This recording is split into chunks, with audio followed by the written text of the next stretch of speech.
Hi, I'm Marcus Shingles. I'm the CEO and co-founder of Exponential Destiny. It's an educational nonprofit focused on upskilling and reskilling youth, particularly those from low-income and underserved communities, into being relevant in the new jobs economy. We specifically focus on virtual reality and the Metaverse, and we also work with schools to help them leapfrog their education and learning through this same capability. So the question I get often asked is, what is actually the Metaverse? Because it's somewhat confusing. So I would suggest this. There's no official definition, but I think conceptually I can explain it to you to make sense of the whole space. Metaverse, quite frankly, is a little bit more of a brand that Facebook branded when they changed their name from Facebook to Meta. It was referred to as spatial web or Web 3.0, and now kind of Metaverse is stuck, mainly as a brand because Facebook used that as the term that they've kind of coined. The way you should think about it is there's this category of technologies that are leading to a next evolution of the internet. And this internet is more immersive, experiential, interactive, and social than the current generation of the internet, looking at it on a 2D screen. And so the Metaverse is referring to the new naming of this internet, similar to the way the World Wide Web got tagged the World Wide Web back in the late, early 90s, because all these websites started to pop up, they started to get connected, and it became this verse, it became this web of interconnected spaces. That was the first generation, the internet, or what we call the World Wide Web. The Metaverse is just rebranding that whole thing into the next generation, but instead of websites that are connected, that are 2D, not very social and very interactive, but not very social, the Metaverse will be these environments that you can actually walk into, spaces you can walk into that are immersive and they're experiential and they're gamified and they're social. So when you get into a Metaverse environment, you put on one of two devices, either a virtual reality headset. Virtual reality means that it completely covers my field of view, so I can't see any of the real world anymore. Everything I see is digitally fabricated and new and doesn't exist in the real world. It's a digital representation. Augmented reality is I put on a pair of headsets or glasses and I can see through them into the real world, just like a regular pair of glasses, but their technology is such that it drops augmented digital images into my real reality. So that's the difference between augmented reality, I can see through it and I see digital objects, or virtual reality where I'm completely immersed, okay? So you can access the Metaverse through augmented reality or virtual reality. And by the way, many of the headsets now do both. The next generation headsets, you're gonna be able to do both. And when you're in these environments, you see other avatars which represent you as a person in any form that you want your avatar to represent. It could look just like you, or it could look like any other person or thing that you want it to look like. But the Metaverse is now going to be these immersive and experiential spaces that you access in virtual reality goggles or headsets, or augmented reality goggles or headsets. And then in those environments, you interact with other people as avatars, so it's very social. And you have some experience because everything's in 3D and you feel like you're in another world experiencing it like you do the real world, okay? NFTs are these non-fungible tokens which are digital objects. So when I put on my glasses to see augmented reality, so I can see you directly through my glasses, but we see maybe a little child there playing with the ball, or we see a cat walking across the floor that we can only see because it's digital, but if we lift the glasses up, it disappears. That often can be just a digital object, or it might be an NFT, which means it's an object that when you see that object, it's the only object that exists in the world because it's a specific, unique object. That means it's not a copy of a cat that you can paste 15 times. It's actually the only object of that cat that exists in the world. Now, why is that important? Quite frankly, in many cases, it's not important. In many cases, NFTs are useless and they're not worth anything. But the hype and the speculation is making them be worth something because it's blockchain and because it's tokens and people think they're going to make a lot of money. So try to avoid that hype curve and not get burnt on that hype curve, or speculate and gamble and maybe you'll make some money with these NFTs. But the reason why NFTs are important from a technological standpoint is if I'm a brand and I want to do a promotion and I want to drop a bunch of digital objects of my product all over a city, or a community, and then tell people through some gamified strategy of a promotion, say, go get these objects and it's a scavenger hunt, but if you can find the red object, that's very rare, and that red object can be turned in for a free product. I want to make sure that that red object that I put out there into augmented reality that people see with their glasses or their phone, I want to make sure that object is unique because it's a coupon, and I don't want people to copy it because then everyone can get a free product from me if I'm the brand.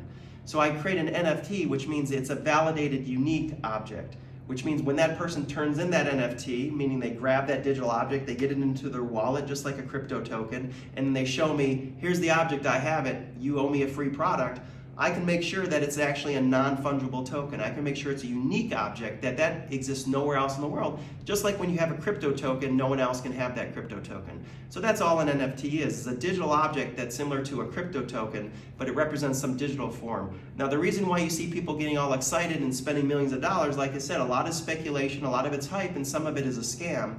But some of the real notion of why you might see that happening is real psychology.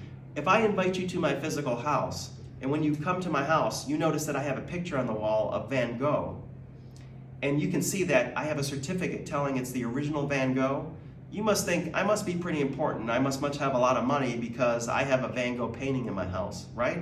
Personally, I would never spend that money on a Van Gogh, even if I had, well, maybe a Van Gogh, but it's a little pretentious, it's a little bit egotistical, but that's the way psychology works, right? People want to see that I have the original, I spent a lot of money for it. So when you see some of these NFTs going for millions of dollars, I think what you can anticipate is at some point in the history, 5 years, 10 years from now, someone is going to be able to brag about the fact that when I brought you into my virtual reality house, which we'll all be experiencing virtual reality environments with each other, and you come into my house, my virtual reality house, and I have up on the wall that NFT that sold at auction, at Sotheby's auction for $10 million, a few years ago, you're going to think I must be pretty important, just like if I had a Van Gogh. So that's why you see these dynamics with NFTs and so forth. They can become collectibles and they can become unique. Essentially, it creates scarcity, and anytime you create scarcity in a model, demand goes up and the price goes up. So if there's only one, it's scarce. And if it can't be copied or pasted or duplicated, it's scarce. And so it has value, and that's an NFT. So in conclusion, the metaverse is this category of capabilities. Virtual reality and augmented reality, NFTs as digital objects. You even get into blockchain as decentralized metaverse, meaning that there's no central source that controls the environment, which is probably a good thing, versus creating this next generation of the web being dominated by a few corporations. And that in its totality is what you call a metaverse, and they're all going to be linked. So you have portals, which means when you have your headset on and I'm in your environment that you created for me to teach me about the history of transportation, for example, I might see a portal that lets me jump into this one particular area and go deeper, but I actually hit someone else's metaverse space to go further. Just like links on a website that have hyperlinks to get you to other websites, that's all interlaced, interconnected. That's what a metaverse is. It's going to be an immersive experiential environment, and it probably will place the normal behavior that we have in the way we experience digital content and the way we experience the internet. In closing, I'll say this. If you're a young person of age 15 or 16, 17 years old, in 10 years, your kids are going to laugh at you because they're going to make fun of the fact that dad or mom, to access information, used to have to pull out this thing called a phone and have to find this website and have to go into it and experience all the information from that website or that YouTube video or that TikTok video or whatever it is on some 2D screen. Because your kids aren't going to understand it, because their whole world is going to be, I get to go into these spaces and experiencing them all around me, almost like real life. And it's so much more interactive and engaging. And while businesses and others and social media try to capitalize on that, what I would emphasize to you is figure out how to apply it in education and learning, because our nonprofit is doing that with low-income schools, because you give a teacher a headset that lets them think in abundance versus scarcity when they come up with digital assets to create curriculum and educational pedagogies for how they teach. Teacher figures out, this puts me on a level playing field as the best schools in the world, because now I have an abundance of real estate and assets to make environments that I can create to teach people in ways that affect their brain around learning in ways that you just can't do with other types of medium. And this is going to be the future of education and learning. And so explore that if you're intellectually curious about it. Thanks. If this is an area of interest to you and you'd like to become a metaverse entrepreneur, Join Exponential Destiny as we do an upskilling and reskilling initiative as part of a global competition that we're running with the support of the United Nations ITU agency called the Metaverse for SDGs Global Prize and Virtual Reality Competition. All the information you need is on our website, www.sdgmetaverseprize.org. All ages are welcome and all skill levels are welcome. This will be a fun initiative running from June 2022 to June 2023. Form a team, select a sustainable development goal. We will help upskill you to be a creator in this space, and then design an environment that builds empathy, awareness, and education around that sustainable development goal. And if you're one of the finalist teams for your sustainable development goal, you'll be receiving a cash prize award and honors. Thank you. Come join us.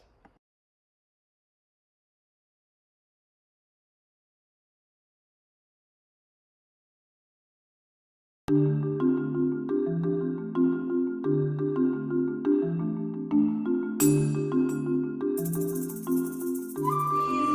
him a warm round of applause as he makes the stage, the Right Honorable Prime Minister of Rwanda, Edouard Ngirente.